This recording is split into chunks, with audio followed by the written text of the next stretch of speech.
دروازے کھول دیں، باہر سے بھائی اندر تشریف لے آئیں۔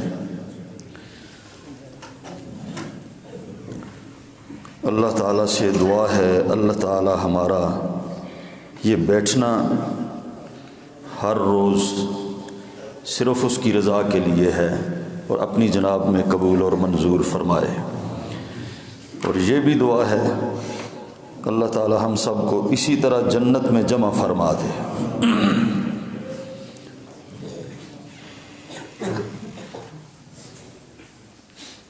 اعوذ باللہ السمیع العلیم من الشیطان الرجیم، بسم اللہ الرحمن الرحیم۔ سورہ مائدہ ہے، 7واں سپارہ ہے۔ اس کی جو پہلی آیت ہے وَإِذَا سَمِعُوا مَا أُنزِلَ إِلَى الرَّسُولِ تَرَىٰ أَعْيُنَهُمْ تَفِيضُ مِنَ الدَّمْعِ مِمَّا عَرَفُوا مِنَ الْحَقِّ، اور جب وہ سنتے ہیں وہ چیز جو ہمارے رسول کی طرف اتاری گئی قرآن مجید، تو آپ دیکھتے ہیں کہ ان کی آنکھیں آنسوؤں سے بہہ پڑتی ہیں کہ انہوں نے حق کو پہچان لیا، اور وہ کہتے ہیں اے ہمارے رب آمنا فاکتبنا مع الشاہدین۔ یہ مسلمانوں نے کافروں کے ظلم و ستم سے تنگ آ کر حبشہ کی طرف ہجرت کی تھی۔ وہاں پر بادشاہ تھا نجاشی، اس نجاشی کے دربار میں حضرت جعفر طیار رضی اللہ تعالی عنہ پیش ہوئے۔ نجاشی بادشاہ چونکہ عیسائی تھا تو اس نے کہا کہ اے مسلمانوں، تمہارے اندر کوئی ایسا آدمی ہے جس کو کچھ قرآن یاد ہو جو محمد صلی اللہ علیہ وسلم پہ اتارا گیا ہے؟ جعفر طیار کھڑے ہو گئے اور انہوں نے سورہ مریم کی تلاوت فرمائی، اور جس کے اندر حضرت عیسیٰ علیہ السلام کا ذکر موجود تھا۔ تو جب اس نے یہ تذکرہ عیسیٰ علیہ السلام کا سنا تو اس نے تصدیق کی کہ واقعی عیسیٰ علیہ السلام اسی طرح تھے جس طرح قرآن نے بیان کیا ہے، اور یہ صورت سن کر وہ چھم چھم رونے لگا۔ اس کی آنکھوں سے حق کو پہچان کر آنسو بہہ پڑے۔ پھر وہ ایمان بھی لے آیا اور رسول اللہ صلی اللہ علیہ وسلم نے اس کا غائبانہ نماز جنازہ بھی ادا کیا۔ اس 7ویں سپارے کے دوسرے رکوع کے اندر اللہ تعالیٰ نے تمہاری قسموں کے حوالے سے کچھ احکامات بیان کیے۔ لا یؤاخذکم اللہ باللغو فی ایمانکم، اللہ تمہاری لغو قسموں کے بارے میں تمہیں نہیں پکڑے گا۔ لغو قسمیں جڑیاں دیہڑی 100 واری بندہ چاہتا ہے جی اللہ نے قسم یہ گل ہوئی گی، یہ گل ہوئی گی، یہ نہیں ہوئی جی، قسم ہی جی یہ لغو قسمیں، ان کے بارے میں اللہ آپ کا مواخذہ نہیں فرمائے گا، لیکن ان قسموں کے بارے میں آپ کا مواخذہ ہوگا جو آپ بما عقدتم الایمان فکفارتہ اطعام 10 مساکین، جو آپ پختہ یقین کے ساتھ، پختہ ارادے کے ساتھ اٹھاؤ گے قسم سوچ سمجھ کر، اس قسم کے بارے میں مواخذہ ہوگا۔ اگر آپ نے وہ پوری نہیں کی تو اس کا کفارہ ہے 10 مسکینوں کو کھانا کھلانا۔ اگر آپ نے قسم اٹھائی، توڑ دی، پوری نہیں کی، تو جو آپ خود کھانا کھاتے ہیں اس میں سے 10 مسکینوں کو کھانا کھلائیں، یا پھر 10 مسکینوں کو آپ لباس پہنائیں۔ اور اگر آپ یہ نہیں کر سکتے تو آپ پھر ایک غلام کو آزاد کریں۔ یہ بھی نہیں کر سکتے تو فَمَن لَّمْ يَجِدْ فَصِيَامُ 3 ایام، پھر 3 دن کے آپ کو روزے رکھنا ہوں گے۔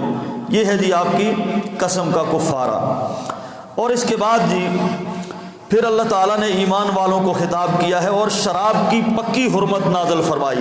پچھلی صورت میں آپ نے سنا تھا اللہ نے کہا تھا اے ایمان والو لا تقربوا الصلاۃ وانتم سکارا، نشے کی حالت میں نماز نہ پڑھا کرو، ہیں جی، کہ جب تک آپ جان نہ لو میں کیا پڑھ رہا ہوں۔ تو یہاں پر اس صورت کے اندر حضرت عمر بار بار دعا کرتے رہے اے اللہ اس کو حرام کر دے، اے اللہ اس کو حرام کر دے، اور رسول اللہ صلی اللہ علیہ وسلم سے بھی درخواست کرتے رہے۔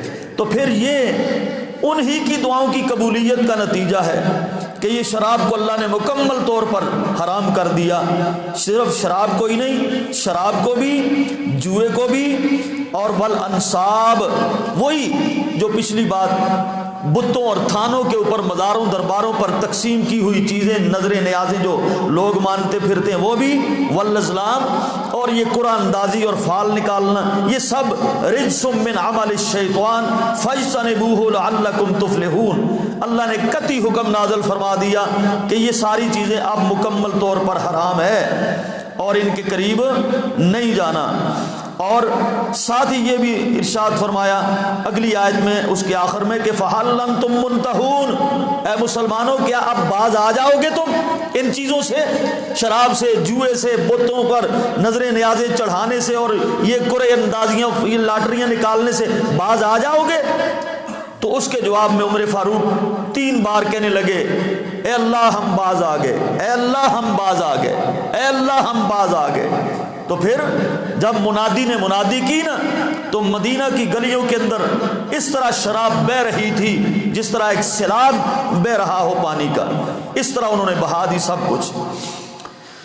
یہ ان لوگوں کی تابعداری تھی۔ اور اس کے بعد آگے رکوع نمبر 3 میں یا ایھا الذین آمنوا لا تقتلوا الصید وانتم حرم ومن قتلہ منکم متعمدا فجزاؤہ، یہ حالت احرام کے اندر جو لوگ حج کے لیے جاتے ہیں ان کے احکامات کچھ بیان کیے ہیں کہ آپ حالت احرام کے اندر شکار نہیں کر سکتے ہو، خشکی کا شکار، تری کا شکار، جو آپ سمندر میں سفر کر رہے ہو، احل لکم صید البر وطعامہ، سمندری شکار تمہارے لیے حلال ہے، احرام کی حالت میں بھی آپ کر سکتے ہو، کیونکہ سمندر کا جو سفر ہے وہ کٹھن بھی ہوتا ہے، زادرہ ختم ہو جاتا ہے، پانیوں کے اندر بندہ ہوتا ہے، تو وہ اللہ نے اجازت دی ہے۔ اور خشکی کے اندر آپ کو حالت احرام حج کے دوران یہ آپ کو شکار کی اجازت نہیں ہے۔ آیت نمبر 97 اور 300، یہ تینوں آیتوں کے اندر پھر اللہ نے کعبۃ اللہ کی حرمت، اس کی عظمت کو بیان کیا اور قربانی والے جانوروں کی حرمت اور ان کی عظمت کو بیان کیا، یہ شعائر اللہ میں سے ہے۔ اور اس کے بعد آگے ایمان والوں کو پھر خطاب کیا، اے ایمان والو لا تسألوا عن اشیاء تبد لکم تسؤکم، بے مقصد سوال نہ کیا کرو، آپ بے فائدہ سوال، بے مقصد سوال میرے نبی سے آپ نہ کیا کرو۔ ایک آدمی نے حج کے دوران رسول اللہ سے پوچھا اے اللہ کے نبی کیا حج ہمارے اوپر فرض ہے؟ آپ نے خاموشی اختیار کی۔ پھر اس نے پوچھا اللہ کے نبی حج فرض ہے، ہر سال فرض ہے؟ آپ نے خاموشی اختیار۔ 3 بار اس نے پوچھا، اللہ کے نبی نے کوئی جواب نہ دیا۔ اور یہ آیت کریمہ اتاری گئی کہ دیکھو اس طرح کے سوال آپ نہ کیا کرو۔ اللہ کے نبی نے فرمایا میں اگر ہاں کر دیتا تو میری امت کے اوپر ہر سال ہر امتی پر حج فرض ہو جاتا تو لوگ مشکل میں پڑ جاتے۔ اس لیے صحابہ کہتے ہیں ہم نے پھر بالکل اس کے بعد خاموشی اختیار کر لی، ہم نہیں پوچھا کرتے تھے کوئی سوال بھی، جب تک کہ اللہ تعالیٰ آپ کوئی احکام، کوئی حکم، کوئی مسئلہ نازل فرماتے، آپ ہی اللہ کے نبی ہمیں بتا دیا کرتے تھے، ہم نے سوال کرنے سے گریز کیا پھر، چونکہ اللہ نے منع کر دیا تھا۔ اور اس کے بعد جی اگلی آیت کے اندر ما جعل اللہ من بحیرۃ ولا صائب ولا وسیلہ ولا حام ولکن الذین کفروا، یہ ان لوگوں کی مشرکین مکہ کی نظر و نیازوں کا ذکر ہے، منتیں جو مانتے تھے بتوں کے نام پر، اپنے بزرگوں کے نام پر وہ چھوڑ دیا کرتے تھے اپنے جانوروں کو، کان چیرا جانور ہیں جی، پھر وہ آزاد چھوڑا ہوا اونٹ اور وسیلہ بکری کا وہ نر بچہ جو پیدا ہوتا وہ بھی، اور ولا حامن پوتے والا اونٹ ہیں جو اونٹ دادا بن جائے اس کو بھی چھوڑ دیا کرتے تھے اپنے بتوں پیروں فقیروں کے نام پر۔ اللہ نے فرمایا میں نے تو ایسا ان کو کوئی حکم نہیں دیا، حالانکہ یہ سب میرا کچھ پیدا کیا ہوا ہے، اور یہ اپنے ان بتوں بزرگوں کے نام پر یہ چھوڑ دیتے ہیں، جو کہ سراسر زیادتی ہے اور ناجائز ہے اور شرک اور کفر ہے۔ اور اگر ان کو روکا جائے تو کہتے ہیں قالوا حسبنا ما وجدنا علیہ آبانا، یہ کام ہم اس لیے کر رہے ہیں اے محمد صلی اللہ علیہ وسلم کہ یہ ہمارے باپ دادا کرتے چلے آئے ہیں، یہ ہمارے باپ دادے کا دین ہے۔ آج بھی لوگوں کو کہو نا کہ بھائی یہ کام نہ کرو، یہ شرک ہے، یہ بدعت ہے، تو کہ یہی جواب ملتا ہے جی یہ ساڑھے پیو دادے دا دین ہے جی، اسی پیو دادے دیا رسمہ چھوڑ دیں وہاں۔ اور بھائی آپ کے پیو دادے کے اوپر دین نازل نہیں ہوا، باپ دادے کو پتہ نہیں تھا، یہ آج روشنی عام ہو رہی ہے۔ قرآن خود پڑھو، اور ان رسم و رواجوں کو چھوڑ دیں آپ، جن کے اندر شرک بھی ہے، کفر بھی ہے، جو ناقابل معافی گناہ ہے۔ اللہ تعالی ہمیں توحید کے راستے پر گامزن فرمائے۔ اور اس کے بعد جی آگے پھر آیت نمبر 9، 109 اور 120، اس کے اندر حضرت عیسیٰ علیہ السلام ان کا ذکر ہے اور ان کے کچھ معجزات کا ذکر ہے کہ دیکھو عیسیٰ علیہ السلام ان کی مدد ہم نے کی روح القدس جبریل امین کے ساتھ، ان کو ہم نے کتاب بھی سکھائی، حکمت سکھائی، توریت اور انجیل بھی سکھائی، اور وہ مٹی کے گارے سے پرندے بنا بنا کر اڑایا کرتے تھے۔ اللہ کہتے ہیں یہ ہمارے حکم سے تھا سب کچھ، اور اندھوں کو بینائی دیا کرتے تھے، کوڑ والوں کو ہاتھ پھیرا کرتے، وہ تندرست ہو جایا کرتے تھے۔ اللہ کہتے ہیں بِإِذْنِی، یہ میرے حکم سے تھا۔ تخرج الموتى، قبر پہ جا کے مردوں کو زندہ کر دیا کرتے تھے، ہیں جی۔ اللہ کہتے ہیں یہ بھی بِإِذْنِی، میرے حکم سے یہ سارے معجزات ان کے ہاتھ پہ سرزد ہوا کرتے تھے۔ اور لوگ آج کل اپنے آپ کو عیسائی کہتے پھرتے ہیں، جبکہ ان کے حواریوں نے کبھی بھی اپنے آپ کو عیسائی نہیں کہا۔ قرآن کہتا ہے کہ انہوں نے یہ بات کہی تھی وَاشْهَدْ بِأَنَّنَا مُسْلِمُونَ، عیسیٰ علیہ السلام کے ماننے والے بھی مسلمان تھے، انہوں نے کبھی بھی اپنے آپ کو عیسائی نہیں کہا۔ پھر ان عیسیٰ علیہ السلام کے امتیوں نے ایک دفعہ مطالبہ کیا، آپ ہمارے لیے اللہ سے دعا فرمائیں کہ ہمارے لیے دسترخوان آسمان سے نازل ہو اور ہم اس سے کچھ کھائیں پئیں اور اپنے دل کو تسلی دیں۔ تو اس کے جواب میں اللہ نے فرمایا ٹھیک ہے میں یہ کام تو کر دوں گا، دسترخوان بھیج دوں گا جنت سے، لیکن اس کے بعد اگر کسی نے انکار کیا تو پھر میں ایسا عذاب دوں گا کہ میں نے جہان کے اندر کسی کو نہیں دیا ہوگا۔ تو خیر اللہ تعالیٰ نے ان کی دعا قبول فرمائی اور ان کے اوپر دسترخوان نازل فرمایا۔ اب قیامت والے دن عیسیٰ علیہ السلام کی جواب طلبی ہوگی۔ اللہ کہتے ہیں ہم عیسیٰ علیہ السلام کو کھڑا کریں گے اور پوچھیں گے ہم اَأَنْتَ قُلْتَ لِلنَّاسِ اتَّخِذُونِي وَأُمِّيَ إِلَٰهَيْنِ مِن دُونِ اللَّهِ، اے عیسیٰ تم نے کہا تھا ان لوگوں کو، ان عیسائیوں کو تم نے کہا تھا میرے جانے کے بعد مجھے اور میری ماں کو خدا بنا لینا، اے عیسیٰ تم نے کہا تھا۔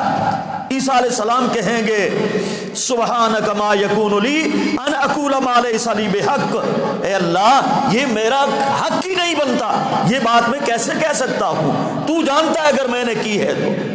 اور پھر عیسیٰ علیہ السلام کہیں گے یا اللہ میں نے تو انہیں یہی بات جو تو نے حکم دیا صرف وہی بات کی ہے، ان اعبدوا اللہ ربی و ربکم، کہ صرف اب میں جو میرا رب ہے اس کی عبادت کرو، جو تمہارا رب ہے اس کی عبادت کرو۔ اور اس کے بعد عیسیٰ علیہ السلام کہیں گے اللہ اب یہ معاملہ تیرے ہاتھ میں ہے، اگر تو ان کو عذاب دے تو تیرے بندے ہیں، تو ان کو معاف کر دے تو پھر تجھے پوچھنے والا کوئی نہیں ہے، اللہ تیری مرضی ہے۔ یہاں پر سورہ مائدہ ختم ہوتی ہے، آگے سورہ انعام شروع ہوتی ہے۔ انعام کا معنی ہے چوپائے، اس کے اندر کچھ چوپایوں کا ذکر ہے، اور یہ سورت یہ بھی مکی ہے۔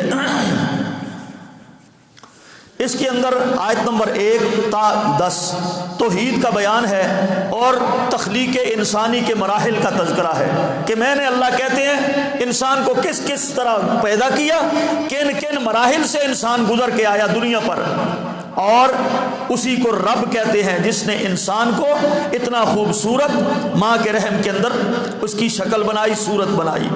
اور آگے اس کے پہلے رکوع کے اندر اس سورت کے یہاں اللہ فرماتے ہیں دیکھو انسانوں، اے میرے بندو، قل سیروا فی الارض ثم انظروا کیف کان عاقبۃ المکذبین، میری نشانیاں دیکھو، میری توحید کو سمجھو، میرے ساتھ کوئی شریک نہیں ہے، میں اکیلا ہوں۔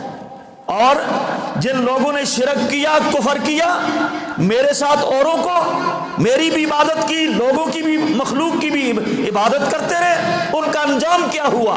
آگے جا کر دیکھو، زمین پر نکلو اور ان لوگوں کو ان کا انجام دیکھو جنہوں نے شرک کیا اور کفر کیا، اللہ رسولوں پر ایمان نہ لائے اور اللہ رسولوں کی نافرمانی کی، ان کا انجام تمہارے سامنے ہے، آپ زمین پہ نکل کر دیکھ سکتے ہو۔ اور اس کے بعد آگے آیت نمبر 22 وہاں پر وَيَوْمَ نَحْشُرُهُمْ جَمِيعًا ثُمَّ نَقُولُ لِلَّذِينَ أَشْرَكُوا أَيْنَ شُرَكَاؤُكُمْ، اللہ کہتے ہیں ہم ان کو جمع کر کے قیامت کے دن پوچھیں گے، بلاؤ اپنے شریکوں کو، وہ بگڑی بنانے والے کہاں ہیں؟ أَيْنَ شُرَكَاؤُكُمْ، جن لوگوں کو تم معبود سمجھتے تھے، جن کے سامنے سجدے کرتے تھے قبروں پر جا جا کر، مزاروں پر پھلیاں پتاسے لائٹنگ اچھاڑ قبروں پر چڑھاتے تھے، ان کی عبادت کیا کرتے تھے، کہاں ہے؟ أَيْنَ شُرَكَاؤُكُمْ، بلاؤ ان کو۔ اور الذین کنتم تزعمون، جن کے بارے میں بڑا تم گمان کرتے تھے، یہ ہمیں چھڑا لیں گے، یہ ہمیں بچا لیں گے، یہ ہمارے سفارشی بن جائیں گے، اللہ کہتے ہیں وہ وہاں پر پھر بڑی معذرتیں کرنے لگیں گے۔ لم تکن فتنتہم الا ان قالوا واللہ ربنا ما كنا مشرکین، پھر قسمیں اٹھائیں گے، اللہ قسم ہے تیری ہم تو شرک نہیں کرتے تھے، یہ صرف ہمارے سفارشی تھے۔ تو میرے بھائیوں، اللہ تعالیٰ توحید کے اوپر گامزن فرمائے، یہ توحید بہت بڑی دولت ہے، اور شرک بہت بڑا گناہ ہے، اللہ اس سے سب کو محفوظ فرمائے۔ اور پھر وہاں پر یہ روئیں گے، افسوس کریں گے، یا لیتنا نرد ولا نکذب بآیات ربنا ونکون من المؤمنین، اللہ ایک بار دنیا میں بھیج دے، اے اللہ ایک بار بھیج دے، ہیں ہاتھ جوڑیں گے تو پھر ہم کبھی بھی شرک نہیں کریں گے اور صرف تیری عبادت کریں گے، تجھ پر ایمان لائیں گے۔ لیکن پھر اللہ کا وعدہ سچا ہے، وہاں سے تو کسی نے بھی پلٹ کر دنیا میں نہیں آنا۔ اور اس کے بعد اللہ تعالیٰ نے اپنی ربوبیت کا تذکرہ کرتے ہوئے ما من دابۃ فی الارض ولا طائر یطیر بجناحیہ، کہ دیکھو انسانوں ایک تم ہی امت نہیں ہو اس زمین پر، میں نے اور بھی بہت ساری امتوں کو پیدا کیا ہے۔ گویا کہ ہر جانور، ہر چرند، ہر پرند وہ اپنے اپنے جنس کے اندر ایک ایک پوری امت ہے۔ اللہ کہتے ہیں ان کو ہم نے ہی پالا، ہم نے ہی پیدا کیا، میں ہی ان کو ہواؤں میں اڑاتا ہوں اور میں ہی ان کو جنگلوں میں کھلاتا ہوں، یہ میری ربوبیت ہے، اور حقیقی معنوں میں وہی رب ہے۔ یہ سارے آگے توحید کے دلائل اللہ کی ربوبیت کے۔ اور یہاں پر اس کی آیت نمبر 50 کے اندر یہاں اللہ پاک فرما رہے ہیں قُلْ لَا أَقُولُ لَكُمْ عِنْدِي خَزَائِنُ اللَّهِ، اے محمد صلی اللہ علیہ وسلم آپ اعلان کر دو ان لوگوں میں، اے لوگوں میں نہیں کہتا ہوں کہ میرے پاس اللہ کے خزانوں میں سے کوئی خزانہ ہے، میرے پاس اللہ کے خزانوں میں سے کوئی خزانہ نہیں ہے، اور وَلَا أَعْلَمُ الْغَيْبِ، میں غیب نہیں جانتا ہوں۔ اے نبی آپ کہہ دو نہ میرے پاس خزانہ ہے، نہ میں غیب نہیں جانتا ہوں، ولا اقول لکم انی ملک، اور میں تم سے نہیں کہتا کہ میں فرشتہ ہوں، میں نوری بھی نہیں ہوں، ان اتبع الا ما یوحى الی، میں تو صرف وہ بات آپ کو سناتا ہوں، اس کی پیروی کرتا ہوں جو اللہ آسمانوں سے مجھ پر وحی نازل کرتا ہے۔ تو میرے بھائیوں یہ بات یہاں سے بھی کھلی واضح طور پر بیان ہو گئی، ثابت ہو گئی کہ نہ نبی صلی اللہ علیہ وسلم سمیت پہلے بھی نبیوں کے ہاتھ میں کوئی خزانہ نہیں ہے، نہ کوئی نبی غیب جانتا ہے۔ جب نبی غیب نہیں جانتے تو پھر ولی غیب کس طرح جانتا ہے بھائی؟ پھر ولی کیسے غیب جانتے ہیں؟ جب انبیاء کے سردار ہیں وہ ان سے اللہ کہلوا رہا ہے کہ کہہ دو میں غیب نہیں جانتا، صرف جتنے بھی معجزات ہیں، جتنے بھی معاملات ہیں، وما ينطق عن الهوى ان هو الا وحی یوحى، وہ ہر بات وحی کے مطابق کرتے ہیں، جب تک اللہ نہیں بتاتا انبیاء کو بھی پتہ نہیں ہوتا، اللہ بتاتے ہیں تو وہ بولتے ہیں۔ تو یہ ہے، یہ عقیدہ ہونا چاہیے کہ کوئی بھی نبی سمیت نبی آخر الزمان کے کوئی بھی غیب نہیں جانتا، نہ کوئی فرشتہ، نہ کوئی جن، نہ کوئی پیر، نہ کوئی فقیر، نہ کوئی ولی، کوئی بھی غیب نہیں جانتا، اور نہ ہی نبی نوری ہے، نہ ہی میں ملک ہوں، نہ ہی میں نوری ہوں۔ انما انا بشر مثلکم، میں تمہاری طرح کا انسان ہوں بھائی، آپ کے جس طرح ایک انسانیت کا سلسلہ چل رہا ہے میں بھی اسی طرح ہوں، اسی برادری کا حصہ ہوں، میرے بھی ماں باپ ہیں، میرے بھی بہن بھائی ہیں، میری بھی اولادیں ہیں، میری بھی بیویاں ہیں، میں بھی آپ کی طرح کھاتا پیتا انسان ہوں، صرف فرق یہ ہے کہ اللہ نے سب سے بڑا رتبہ دیا ہے اور میں نبی ہوں، مجھ پر آسمانوں سے جبریل آتا ہے۔ تو یہی عقیدہ ہونا چاہیے۔ اور اس کے بعد وَلَا تَطْرُدُ الَّذِينَ يَدْعُونَ رَبَّهُمْ بِالْغَدَاةِ وَالْعَشِيِّ يُرِيدُونَ وَجْهَهُ، مکہ کے کافروں نے کہا اے محمد صلی اللہ علیہ وسلم ہم آپ کے پاس بیٹھنا تو چاہتے ہیں لیکن یہ بلال، یہ خبیب، یہ جناب یہ صہیب، یہ غریب غریب لوگ، یہ غلام آپ کے پاس بیٹھے ہوتے ہیں، جب ہم آیا کریں ان کو اٹھا دیا کریں، ان کے ساتھ ہم نہیں بیٹھ سکتے کہ یہ ہمارے غلام ہیں۔ تو حضور صلی اللہ علیہ وسلم نے کچھ تھوڑی سی حامی بھری کہ چلو شاید ان میں سے کوئی ایمان لے آئے، میں اٹھا دیا کروں گا۔ ٹھیک ہے بھائی آپ آ جانا، جب آپ لوگ آؤ گے میں ان کو اٹھا دیا کروں گا۔ تو اس وقت یہ آیت اتاری گئی ہے محمد صلی اللہ علیہ وسلم وَلَا تَطْرُدِ الَّذِينَ يَدْعُونَ رَبَّهُمْ بِالْغَدَاةِ وَالْعَشِيِّ يُرِيدُونَ وَجْهَهُ، ان غریبوں کو اپنی مجلس سے نہیں اٹھانا، یہ لوگ ایمان لاتے ہیں لائیں، نہیں لاتے نہ لائیں، ان کے ایمان لانے کی نہ لانے کی ہمیں کوئی پرواہ نہیں ہے، ان غریبوں کو نہ اٹھانا یہاں سے۔ دیکھیے صحابہ کرام، غریب صحابہ کرام کی اللہ کتنی قدردانیاں کر رہا ہے کہ ان کو نہیں اٹھانا اپنی مجلس سے، یہ سردار آتے ہیں آئیں، نہیں آتے نہ آئیں، اپنا فائدہ ہے ان کا اور اپنا نقصان۔ اور آگے پھر فرمایا آیت نمبر 59 کے اندر وَعِندَهُ مَفَاتِحُ الْغَيْبِ لَا يَعْلَمُهَا إِلَّا هُوَ، اے محمد صلی اللہ علیہ وسلم آپ پھر اعلان کر دو کہ ساری غیب کی چابیاں، آسمانوں کے غیب، زمینوں کے غیب، ہواؤں فضاؤں کے غیب، سمندروں دریاؤں کے غیب، وَعِندَهُ مَفَاتِحُ الْغَيْبِ، ساری چابیاں غیب کی اللہ کے پاس ہے، لا یعلمها الا ہو، اس کے سوا کوئی نہیں جانتا ہے، وَيَعْلَمُ مَا فِي الْبَرِّ وَالْبَحْرِ، خشکی اور تریوں کے غیب وہی جانتا ہے، وَمَا تَسْكُنُ مِنْ وَرَقٍ إِلَّا يَعْلَمُهَا، اور کوئی پتا بھی حرکت نہیں کرتا، اس کی حرکت کو بھی وہ اللہ ہی جانتا ہے، جو تم لوگ زمین کے اندر دانے ڈالتے ہو اللہ ہی ان کی تعداد کو جانتا ہے، اور اللہ ہی خشکی اور تری کی ہر چیز کو جانتا ہے۔ آپ تو دانے زمین میں ڈال کے آ جاتے ہو نا، ان کے پکڑ کے منہ سیدھے کون کرتا ہے؟ کون ان کو اگاتا ہے زمین سے؟ تمہارے لیے کھیتیاں، پھل، اناج، سبزیاں کون اگاتا ہے؟ اللہ کہتے ہیں یہ سب میری ہی کاریگری ہے، اور وہی اللہ ہے یتوفاکم باللیل ویعلم ما جرحتم بالنہار، راتوں کو آپ کو میٹھی نیند سلا دیتا ہے، اللہ ہی ہے نا جی۔ میٹھی نیند کون سلاتا ہے؟ کوئی نبی سلاتا ہے؟ کوئی ولی سلاتا ہے؟ کوئی جن یا پیر آپ کو سلاتا ہے؟ اللہ کہتے ہیں میں تمہیں میٹھی نیند سلاتا ہوں، ہیں جی، اور میں ہی جانتا ہوں راتوں کو کیا ہوتا ہے، دنوں کو کیا ہوتا ہے، میں ہی تمہیں پھر صبح تازہ دم کر کے میں ہی تمہیں اٹھاتا ہوں۔ اللہ اکبر، ثم یبعثکم فیہ لیقضی اجل مسمی، میں ہی تمہیں اٹھاتا بھی ہوں، سلاتا بھی ہوں، تاکہ تمہاری عمر پوری کی جائے، جتنی بھی جس کی عمر ہے۔ اسے کہتے ہیں اللہ، یہ ہے تمہارا رب، اور یہی اللہ کہتے ہیں سارے بندوں پر غالب ہے، حکمت والا ہے۔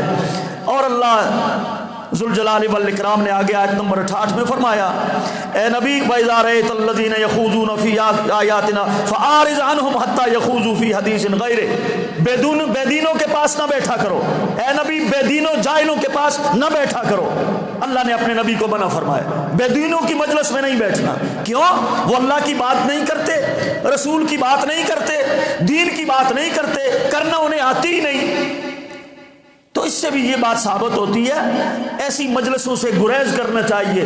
جاہلوں کی مجلسیں، منجیاں دیاں گلاں کر دے رہے سن، سیاستاں دیاں گلاں کر دے رہے سن، وزیراں دیاں ووٹاں دیاں گلاں کر دے رہے سن، ہیں جی، اپنی اپنی ڈگریوں کی باتیں کریں گے، دین کی اللہ رسول کی بات نہیں کریں گے۔ اللہ کہتے ہیں اے محمد صلی اللہ علیہ وسلم ایسی مجلس سے آپ دور رہیے۔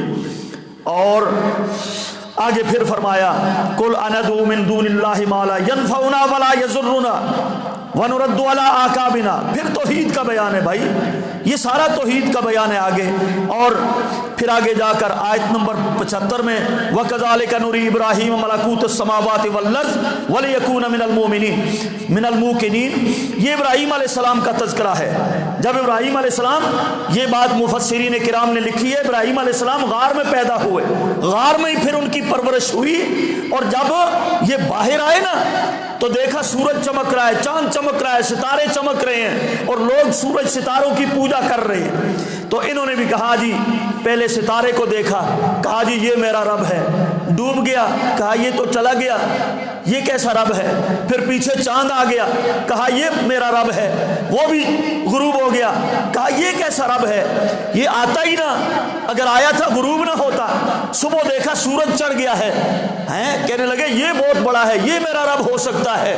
قرآن نے بیان کیا ہے یہ ابراہیم علیہ السلام کی وہ باتیں۔ اور پھر جب دیکھا سورج بھی غروب ہو گیا ہے تو کہنے لگے انی وجہت وجہی للذی فطر السماوات والارض حنیفا وما انا من المشرکین۔ اے اللہ میں اپنی سمت اپنا چہرہ تیری طرف کرتا ہوں اور میں شرک نہیں کرنے والا، میں تیرے ساتھ کسی کو شریک نہیں کرتا۔ مجھے سمجھ آ گئی ہے کہ یہ تو روشنی کے لیے ایک ذرائع اور اسباب ہیں جو میری قوم پوجا کر رہی ہے، یقیناً تو ان کا پیدا کرنے والا تو ہی رب ہے۔ اور اس کے بعد آگے پھر توحید کے تذکرے ہیں، ابراہیم علیہ السلام کے ذکر ہیں، اور ایک جگہ پر آیت نمبر 84 اس کے اندر 84-85 میں 18 نبیوں کا نام لیا ہے اللہ نے، 18 نبیوں کا گن کر ہیں جی، گن کے سارے نبیوں کا، بڑے بڑے انبیاء ہیں ان کا نام لے کر کہا کہ وَهَدَيْنَاهُمْ إِلَىٰ صِرَاطٍ مُسْتَقِيمٍ، ان کو ہم نے سیدھے راستے کی طرف چلایا۔ اور آگے فرمایا وَلَوْ أَشْرَكُوا لَحَبِطَ عَنْهُمْ مَا كَانُوا يَعْمَلُونَ۔ اے محمد صلی اللہ علیہ وسلم، یہ بڑے بڑے نبی جن کا شمار کیا اللہ پاک نے ایک ہی آیت کے اندر شمار کر کے فرمایا یہ نبی بھی اگر شرک کرتے، اشرکو شرک کرتے تو لَحَبِطَ عَنْهُمْ مَا كَانُوا يَعْمَلُونَ، ہم ان نبیوں کی ماریں کھانا برباد کر دیتے، ان نبیوں کے سروں سے تاج اتار دیتے ہم نبوت کا، اور ان نبیوں کو بھی ہم اگر یہ شرک کرتے ہم ظالموں میں شامل کر دیتے۔ شرک کی اجازت نبی کو بھی نہیں ہے۔ اللہ ہم سب کو توحید کی سمجھ عطا فرمائے۔ اور میرے بھائیوں، یقیناً شرک کرنا بہت بڑا جرم ہے جو ناقابل معافی ہے، بغیر توبہ کے معاف نہیں ہو سکتا۔ اللہ نے ایسے آدمی پر جنت کو حرام کیا ہے۔ اور اللہ کہتے ہیں وما قدر اللہ حق کا قدرے، سچی بات یہ ہے کہ ان لوگوں نے اللہ کی قدر کو جانا ہی نہیں، اپنے رب کو ان لوگوں نے پہچانا ہی نہیں کہ ہم پیدا کیسے ہوئے، دنیا میں کیسے آئے، کھلاتا کون ہے، پلاتا کون ہے جی، زمین و آسمانوں کا خالق کون ہے، سورج چاند کو پیدا کرنے والا کون ہے، سبزیاں اناج اور ترکاریاں، پھلوں کے ذائقے، پھولوں کی خوشبو یہ دینے والا کون ہے۔ انہوں نے اللہ کی قدر کو پہچانا ہی نہیں اور جا کر مخلوق کے آگے سجدے کرنے شروع کر دیے اور کہتے ہیں یہ لوگ ہمارے سفارشی ہیں جی۔ اللہ ہم سب کو اپنی قدردانیاں نصیب فرمائے۔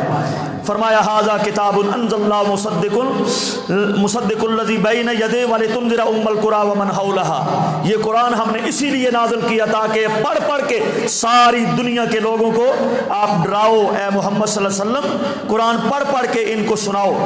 جب ان لوگوں کی موت آتی ہے، یاد رکھو بھائیو، شرک کرنے والوں کی، کفر کرنے والوں کی، کافروں کی، یہود و نصارہ کی، یا جو بھی شرک کرنے والا ہے، اللہ کہتے ہیں وَلَوْ تَرَىٰ إِذِ الظَّالِمُونَ فِي غَمَرَاتِ الْمَوْتِ وَالْمَلَائِكَةُ بَاسِطُو أَيْدِيهِمْ أَخْرِجُوا أَنفُسَكُمْ الْيَوْمَ تُجْزَوْنَ عَذَابَ الْهُونِ بِمَا كُنتُمْ تَقُولُونَ عَلَى اللَّهِ غَيْرَ الْحَقِّ۔ جب ان کی موت آتی ہے اسی وقت عذاب شروع ہو جاتا ہے، فرشتے آ کر مارتے بھی ہیں اور کہتے ہیں آپ اپنی جانوں کو آپ نکالو باہر۔ مومن کی جان تو فرشتے جنت کے پھول رکھ کے نکالتے ہیں نا منہ کے آگے۔ اللہ سب کو مومنوں میں شامل فرمائے۔ تو ان مشرکوں کی، کافروں کی جان فرشتے آ کر یضربون وجوہہم وادبارہم، چہروں پہ بھی مارتے ہیں اور ان کی دبروں پر بھی مارتے ہیں اور کہتے ہیں اخرجوا انفسکم، اپنی جان خود نکالو، خود نکالو باہر۔ اللہ اکبر، اعاذنا اللہ من، اللہ ہم سب کو اس سے محفوظ فرمائے، اللہ مومنین کی صفوں میں شامل فرمائے۔ تو مشرکین کے لیے عذاب موت کے وقت سے شروع ہو جاتا ہے، موت کے وقت سے شروع ہو جاتا ہے۔ اللہ تعالیٰ سب کو محفوظ فرمائے۔ اللہ کہتے ہیں تم نے میرے پاس آنا ہے، جئتمونا فرادا کما خلقناکم اول مرہ، مر کے تم نے میرے پاس آنا ہے، میں تمہیں اسی طرح زندہ کر کے اٹھاؤں گا جس طرح تم لوگ پہلے دن ماں کے پیٹ سے پیدا ہوئے تھے، ننگے برہنہ تمہیں پیدا کھڑا کیا جائے گا۔ اللہ کہتے ہیں اسی طرح میں تمہیں بے لباس کر کے اٹھاؤں گا اپنے سامنے، اور میرے سامنے جب آپ لوگ آؤ گے ننگے بے لباس ہو کر، اللہ پوچھے گا وَمَا نَرَىٰ مَعَكُمْ شُفَعَاءَكُمُ الَّذِينَ زَعَمْتُمْ أَنَّهُمْ فِيكُمْ شُرَكَاءُ، وہ کہاں ہیں تمہارے معبود جب میرے سامنے آؤ گے نا بے لباس ہو کر، میں تم سے پوچھوں گا وہ کہاں ہیں جن کی قبروں مزاروں پہ تم جا کے سجدے کیا کرتے تھے، جن کی نظریں نیازیں منتیں چڑھاوے چڑھاتے تھے، کہاں ہیں وہ؟ اور اللہ اکبر، پھر کوئی جواب نہیں ملے گا۔ لقد تقطع بینکم وضل عنکم ما کنتم تزعمون، سارے تعلقات اس دن ان سے ٹوٹ جائیں گے۔ اللہ اکبر۔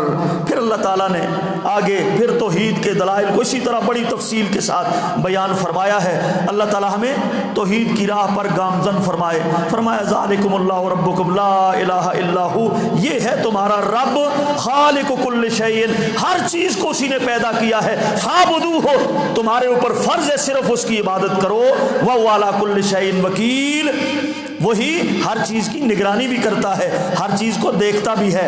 اے محمد صلی اللہ علیہ وسلم اتبع ما اوحی الیک من ربک لا الہ الا ہو، اے نبی آپ قرآن کی پیروی کیجئے، اور تیرا رب بھی وہی رب ہے، اس کے سوا کوئی معبود نہیں ہے۔ وَأَعْرِضْ عَنِ الْمُشْرِكِينَ، یہ شرک کرنے والوں سے تو بھی اپنا منہ ادھر کو پھیر لے۔ اور اے نبی ان کے جھوٹے خداؤں کو گالی نہ دینا، ان کے جھوٹے خداؤں کو گالی نہ دینا، کیوں؟ یہ تیرے سچے خدا کو گالی دیں گے۔ پھر دیکھیے اسلام کی نفاست، دیکھیے اسلام کی طہارت، دیکھیے اسلام کے اخلاق اور آداب، دیکھیے اللہ کہتے ہیں ان کے جھوٹے معبودوں کو گالی نہ دینا، یہ تیرے سچے رب کو گالی دیں گے۔ اللہ تعالی ہمیں سمجھنے کی اور عمل کی توفیق عطا فرمائے۔ یہ تھا مختصر سا خلاصہ 7ویں پارے کا۔ اللہ تعالی ہمیں توحید کی راہ پہ گامزن فرمائے، شرک جیسے بڑے گناہ سے اللہ ہم سب کو محفوظ فرمائے۔